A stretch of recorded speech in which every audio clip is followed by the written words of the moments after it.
গ্রামের শালিক পাখির মনোমুগ্ধকর কথায় আপ্লুত এলাকাবাসী।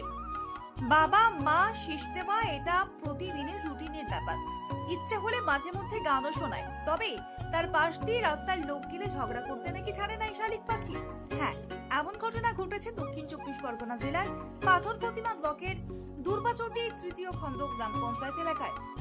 এই এলাকায় এক দম্পতির বাস। 1 বছর আগে ছোট্ট একটি শালিক পাখিকে রাস্তায় পড়ে থাকতে দেখে বৃদ্ধা বাড়িতে নিয়ে এসে সেবা শুশ্রূষা করে বাঁচিয়ে তোলে। তার নাম দেয় ময়না। তারপর থেকেই পাখিটি আস্তে আস্তে বড় হয়েছে এই বাড়িতে, তবে সবসময় ছাড়াই তাকে থাকে, কোথাও কোনোদিন পালিয়ে যায় না। আর সেই পাখি এখন এদের নিজের সন্তানের মতো বড় হচ্ছে। তাদেরকে বাবা মা বলে ডাকে, শেষ দিয়ে গানের সুর ধরে, আবার রাস্তা দিয়ে লোক গেলে তাদেরকে বকাঝকাও করে। দেখুন সেই ছবি। তুমি কথা বলতে পারো? কি কথা বলো?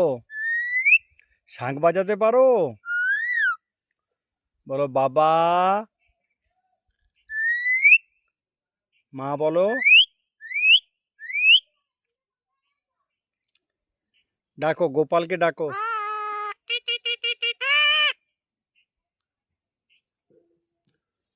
ডাকো, সবাইকে ডাকো। সবাইকে ডাকো। সবাইকে ডাকো। ডাকো।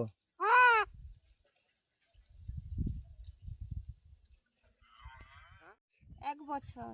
পাখিটা কি বলতে পারে? ওই ফার্স্টে কচি টোকা বলেছিল, তারপরে হাঁসকে ডাকলে ওই আয় আয় করে, কচি টোকা আয় আয় আয় এরকম করে ডাকি, পাখিটা ডাকি। আর ওই এখন মা মা বলে রাখে, বাবাকে বলে দেবো এরকম বলে আমি। আর ওই সুশি টানে, সবসময় সুশিটা টানে। তারপরে এই রাস্তা দিয়ে লোকজন গেলে ওই বকর বকর করে। পাখির নাম? ওর নাম হচ্ছে ময়না। আপনার নাম? আমার নাম অনিমাই মির্জা। এই জায়গাটার নাম?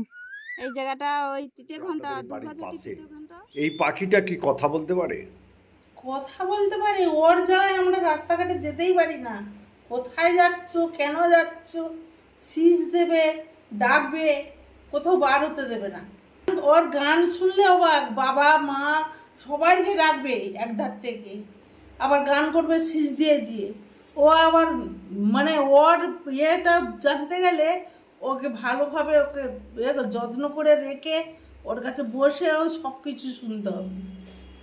আপনার নাম? সুনিতা মাইতি।